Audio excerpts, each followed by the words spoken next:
The Couple Next Door, written by Peg Lynch and starring Peg Lynch and Alan Bunce. All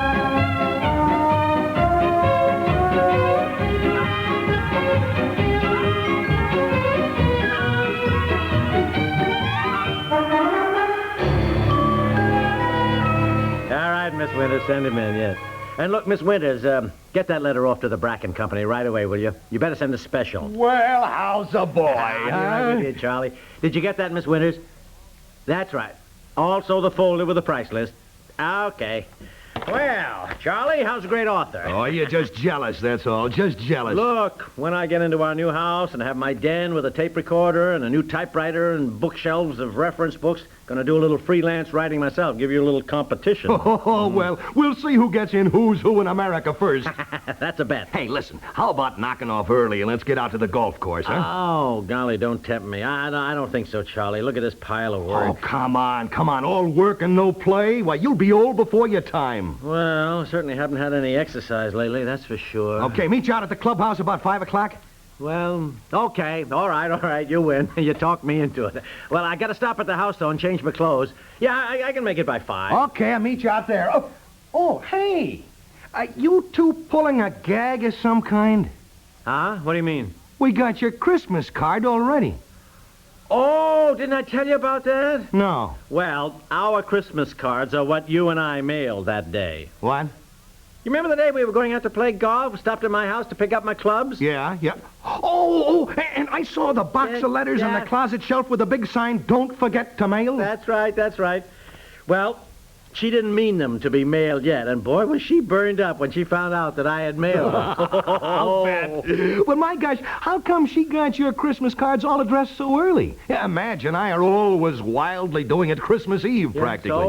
So are we, but this year we were going to be early. Yeah, well, you were sure early, all right. Oh, boy. Imagine I couldn't believe our eyes when we opened this and it said, "Merry Christmas and Happy New Year." I said it must be a gag of some kind. No, just one of those things that always happens in our family. 300 of them, I guess, all mailed out.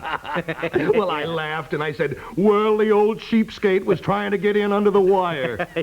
What do you mean? Well, I thought you'd mailed them early so you could still send them out for 3 cents. But Madge said, no, indeed, there was 1 cent due. What? Well, they were mailed after August 1st, pal, and we had to pay 1 penny for your Christmas card. 1 cent due. 1 cent due? You mean she sent out 300 Christmas cards, all with 1 cent due? 4 cent stamps after the 1st of August. Oh, my gosh. Certainly. Oh, wait till I see her.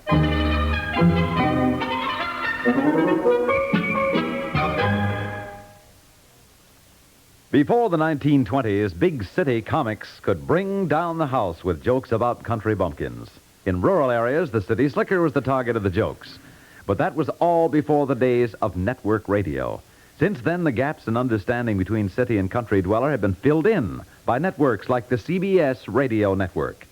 Now, when important news events take place, as far away as Tokyo, farmers learn the facts as quickly as their cousins in the city. The musical genius discovered in a European concert hall soon is heard in the smallest town in America. A busy housewife learns the latest fashion note from Paris. The man driving tomorrow's milk to market keeps up with the latest details on intercontinental ballistics. The square dance is popular in the most sophisticated city circles. The rancher knows what's happening on the New York Stock Exchange, while the grocer in town knows about problems on the farm. Thus, a radio network, like our CBS Radio Network, brings together those whom geography used to keep apart.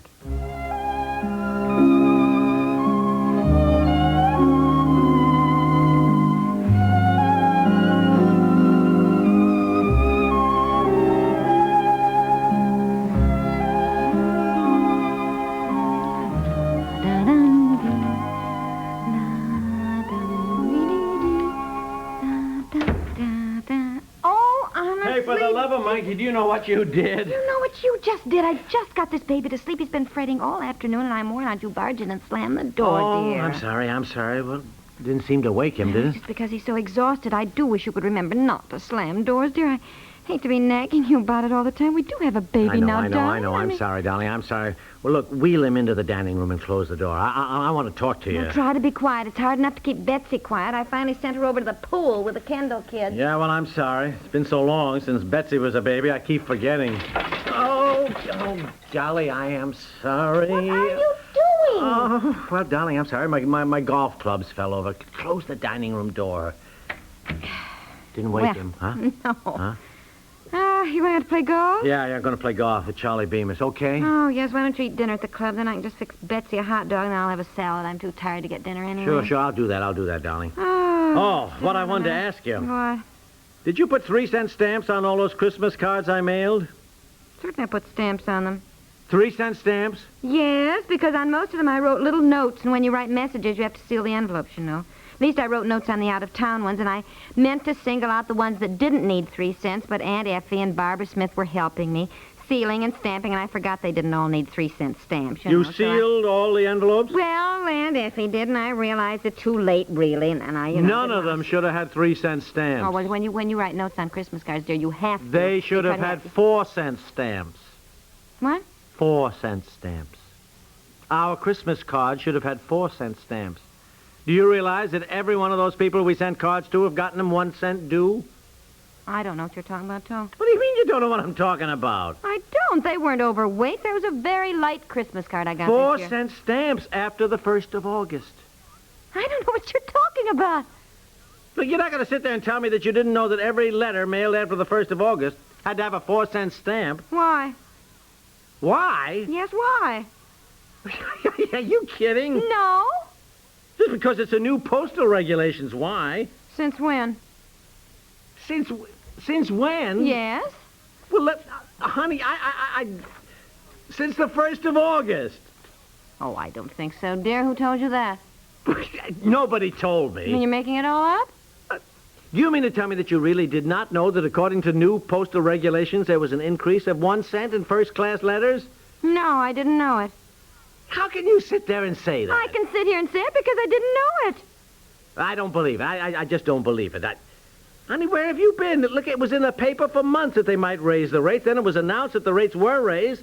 Practically every day following that, there was mention of it, warning people to put 4 cents on their letters. And on August 1st, it was practically headlines in the local paper. Honey, I don't see how you could miss it. Where the heck have you been? I've been having a baby. Oh, well, now, look, even people having babies generally read the paper. Oh, I hardly ever see the paper. Well, you should. No wonder you never keep up on anything. Really, I am appalled. I am simply appalled at the way you ignore the news. May I point out the morning paper I never see? You grab it, you read it all through breakfast, then take it with you to the office.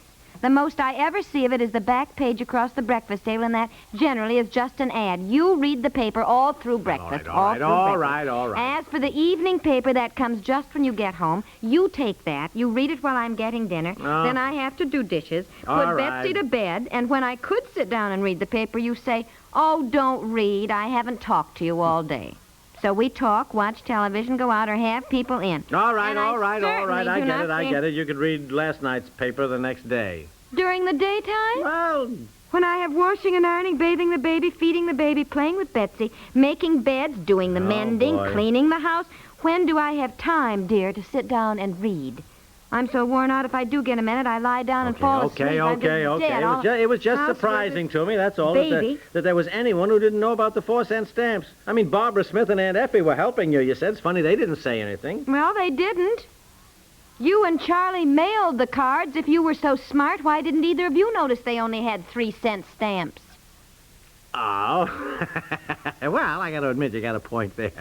Honey, I just thought all the time that, that's what you told me. You told me to mail something, which I had forgotten. Well, I did. That was the sweater to your mother, which was wrapped in on the hall table. I had asked you that in the morning, but you were buried in the paper. I knew you weren't listening to me. Okay, all right.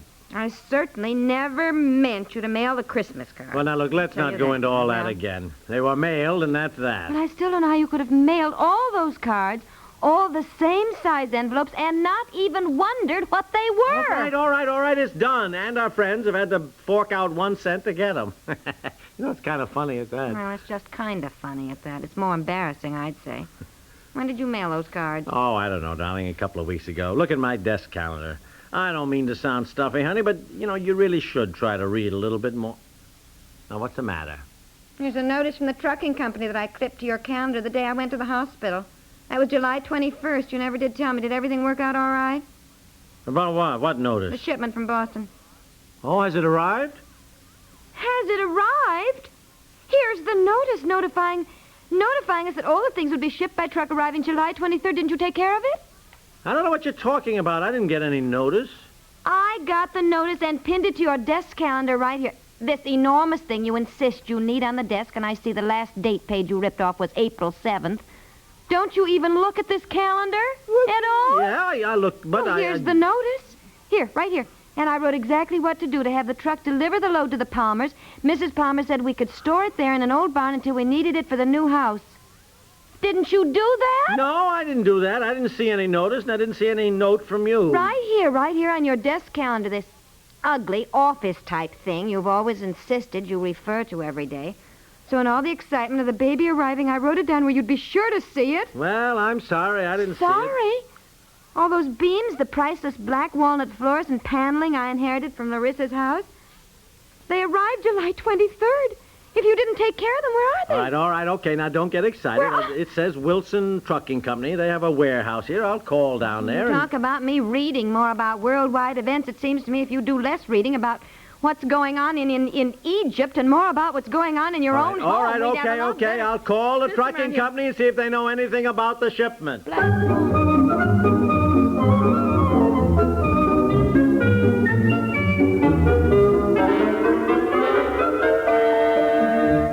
Yes, I see.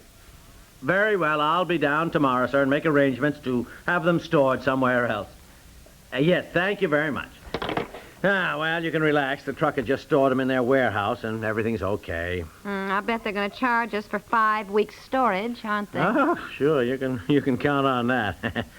He said he sent us a card. Well, it must have arrived while I was still in the hospital.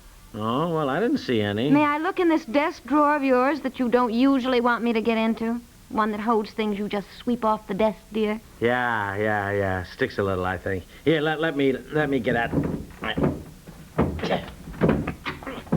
Doggone. Something caught in the back here. There. Oh, boy. It looks like an unopened phone bill that I've been looking for. Yeah, there's kind of a mess in here. Here's the light bill. Huh? I called them and told them we never got one. Insisted we never got a light bill. Here's a bank statement. And this must be the notice from the trucking company. Yes, it is. Oh, yes, it is. I know what happened. I was sort of cleaning the place up so it would be nice when you got home with the baby. Well, thank you, dear. Well, I don't know. Honestly. What do you think our trouble is, huh? No system. Yeah. Well, let's see if we can't get a system of some kind after this, huh? What do you say? Oh, let's not. This way life's much more interesting, isn't it? Really. Oh, look. Huh? Here's a postcard from Honolulu from the Carlsons. They've been back for a month. Haven't even really? seen it. Ow! What is it, dear? What? Oh, I stuck myself on something. On what? Yeah. What is it? Campaign button. Let's do it with Dewey. Oh, no. Honey, you really must clean this drawer out sometime. Yeah, I really must. Darling, you must. Maybe.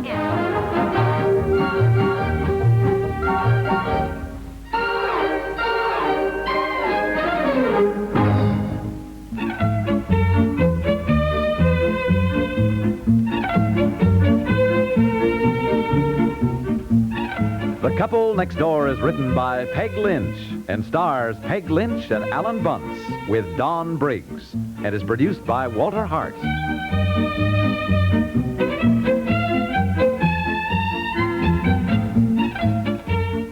This is Stuart Metz, inviting you to listen again tomorrow for The Couple Next Door.